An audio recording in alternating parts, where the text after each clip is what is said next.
नमस्कार, आप देख रहे हैं पंच न्यूज भारत और मैं हूं आपके साथ सपना। चलिए रुक करते हैं आज की कुछ खास खबरों की ओर। अगर आपको हमारी खबर पसंद आई है तो चैनल को सब्सक्राइब करें। छत्तीसगढ़ एमसीबी जिले चिरमिरी की बदहाली की कहानी सुनकर बड़ा आश्चर्य होगा। जहां एक समय कोयले की 10 या 12 खदानें हुआ करती थी, आबादी भी इस क्षेत्र में 1.5-2 लाख हुआ करती थी।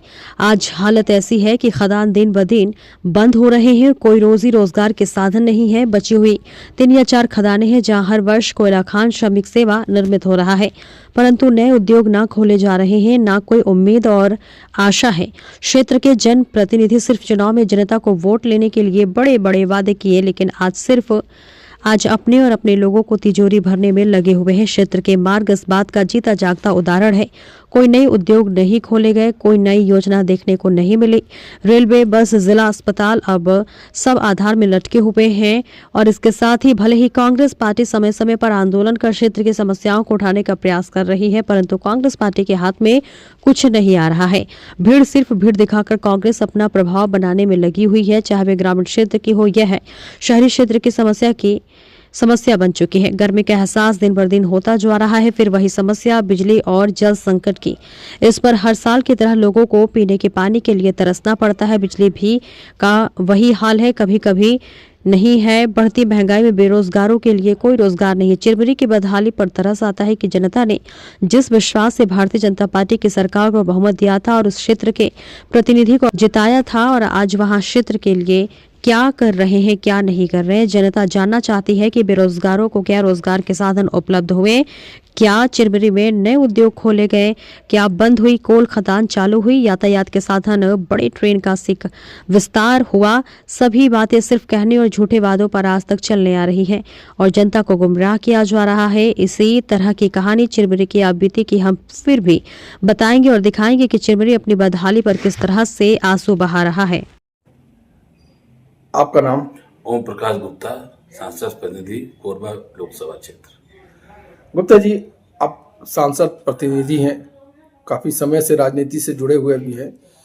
आज चिरमिरी का जो अस्तित्व दिन पर दिन समाप्त होते जा रहा है। चिरमिरी क्षेत्र की जो कोयला खदान है वो भी अब समाप्ति की ओर है और यहाँ की जो आबादी दिन पर दिन घट रही है। कोई व्यापार, कोई उद्योग नहीं है, बच्चों की अच्छी शिक्षा नहीं है, स्वास्थ्य संबंधी ऐसे नहीं।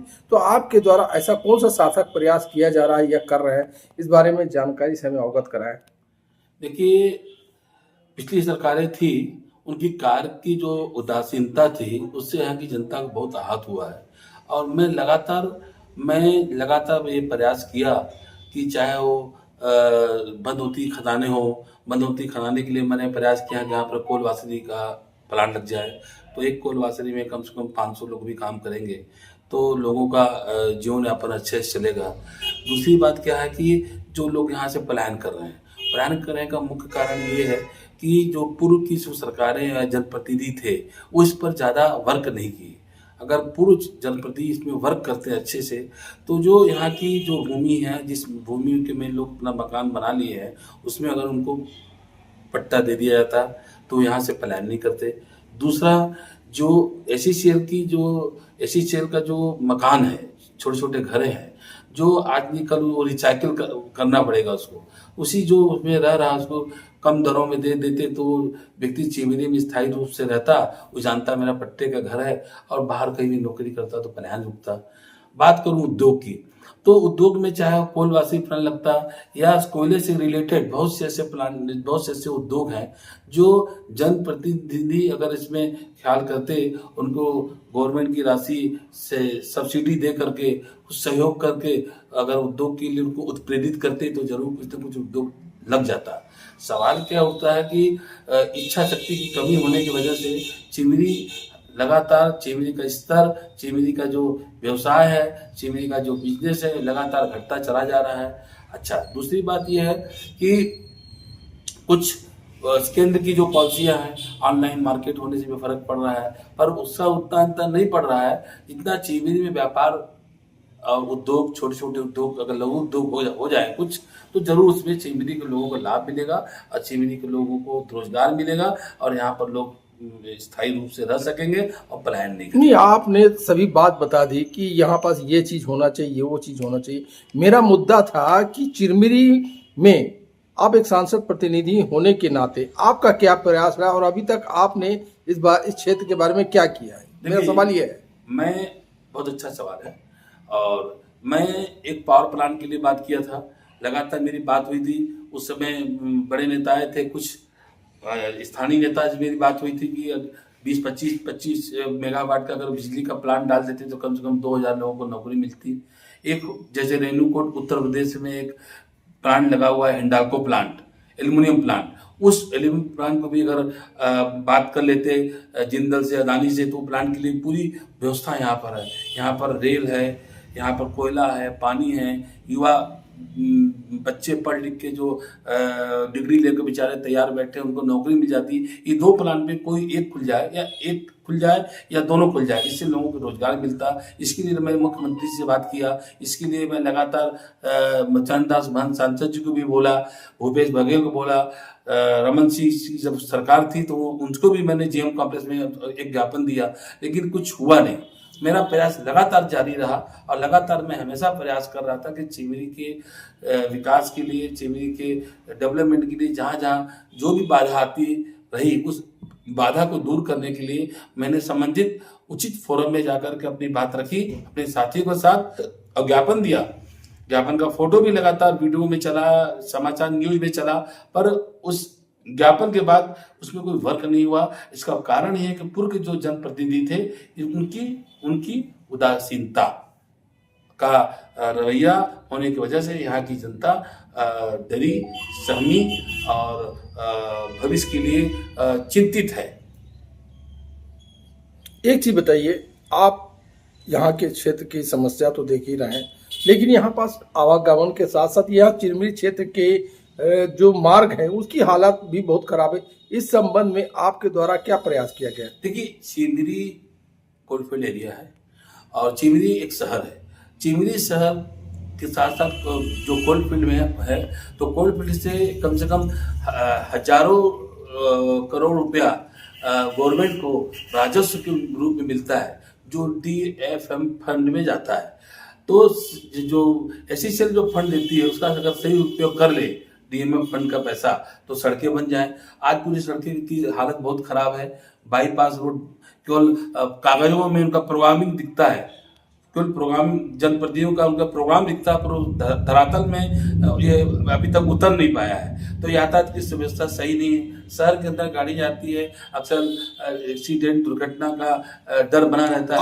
आप एक बताइए, इस संबंध में आपने सांसद से या इस क्षेत्र के विधायक या क्षेत्र के मंत्री से क्या इस बारे में चर्चा की? अभी सांसद महोदया श्रीमती ज्योत्सना चरणदास महंत जी का आगमन हुआ था। मैंने उनको भी एक तो ज्ञापन दिया और श्यामगिरी जायसवाल को भी दिया हूँ कि भाई इसमें आप रोड, सड़क के लिए, यातायात की व्यवस्था के लिए, शिक्षा के लिए, स्वास्थ्य के लिए आप इसमें कुछ हमारी मदद कीजिए।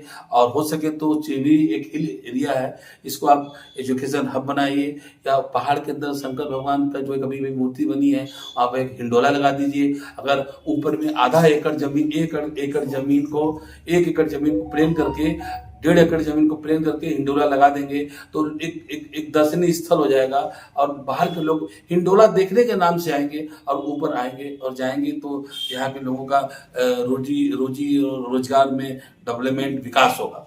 इस संबंध में मंत्री द्वारा क्या आश्वासन मिला आपको? मंत्री का बस यही गोल मटोल जवाब है, देखता हूँ, करता हूँ, अभी इधर जा रहा हूँ, करवाऊंगा, बस गोल मटोल जवाब है। और उसमें कोई धरातल में ऐसा काम नहीं दिख रहा है कि उनके जवाब पर विश्वास आगे किया जा सके। चलिए, बहुत बहुत धन्यवाद। आपका नाम? शिवांश कुमार जैन। जैन साहब, चिरमिरी की जो स्थिति है इस संबंध में मैं चाहूँगा, आप चिरमिरी के ब्लॉक कांग्रेस कमेटी के अध्यक्ष नियुक्त हुए हैं और चिरमिरी को किस दृष्टि से आप देखते हैं, इस बारे में मेरे को बताएंगे, चिरमिरी का अस्तित्व के बारे में। देखिए, बहुत दुखद और दुर्भाग्यपूर्ण बात है कि जो चिरमिरी हमारा 100 साल से पूरे देश में कोयले का निर्यात कर रहा है, वह अपने शहर की रोशनी और विकास के लिए आज परेशान है, आज रो रहा है। आज ट्रिपल इंजन की भारतीय जनता पार्टी की सरकार है केंद्र में, राज्य में और शहर में, बावजूद इसके सड़कें खराब है, पलायन रुक नहीं रहा, रोजगार के लिए युवा दर दर भटक रहा है, नशा बहुत हावी होता जा रहा है। ऐसी स्थिति में निश्चित रूप से कोयले खदान के नए उत्पादन के साथ साथ हमको पर्यटन या अन्य भी रोजगार के साधन यहाँ खोजने चाहिए, लोगों को शहर में पट्टा मिल सके और स्थायित्व के दिशा में कुछ पर्यटन से संबंधित और कुछ कोयला खदान से संबंधित या नई इंडस्ट्री या स्वरोजगार के दिशा में अगर जमीनों का पट्टा मिल जाता है तो उससे भी काफी हद तक लोगों का यहाँ पलायन रुकेगा। तो मैं सरकार से निवेदन करता हूँ कि 2 वर्ष आपको हो चुके हैं, इसलिए आप आने वाले समय में कुछ ऐसा करिए काम कि आज चिरमिरी में स्वास्थ्य सुविधाओं का भी अभाव है। जिला अस्पताल नाम मात्र के लिए बनकर तैयार है लेकिन सुविधा कुछ भी नहीं है। शिक्षा के लिए भी आदमी को बाहर जाना पड़ रहा है और रोजगार के लिए भी, तो इन मूलभूत सुविधाओं पर उनको ध्यान देना चाहिए। चिरमिरी में बेरोजगारों के लिए क्या उद्योग होना चाहिए जिससे चिरमिरी में जो ठहराव की स्थिति है थम जाए और व्यापारियों का व्यापार बढ़ सके? देखिए, हमारे समय में प्रयास हुआ था नई कोयला खदानों का खोलने का, जो अंजन हिल और बरतुंगा हिल है वो जल्द से जल्द खुले और उसमें 100% या 90% तक स्थानीय युवाओं को रोजगार मिले। पर्यटन को दूसरे विकल्प के रूप में यहाँ पर चूंकि अच्छी प्राकृतिक सौंदर्य चिरमिरी में है, हिल स्टेशन है, तो उसको भी उपयोग करते हुए यहाँ साफ सफाई और पर्यटन के दिशा में अगर नगर सरकार काम करे या राज्य सरकार काम करे तो एक अच्छा पर्यटन स्थल बनाया जा सकता है इसको। और अगर जमीनों का पट्टा मिल जाता है तो जो छोटी छोटी इंडस्ट्री है, मिनी स्केल इंडस्ट्री, सूक्ष्म उद्योग यहाँ पर लोग लगा सकते हैं अपनी भूमि पर लोन लेकर बैंक से, जो अभी नहीं मिलता है उससे भी यहाँ का पलायन रुकेगा।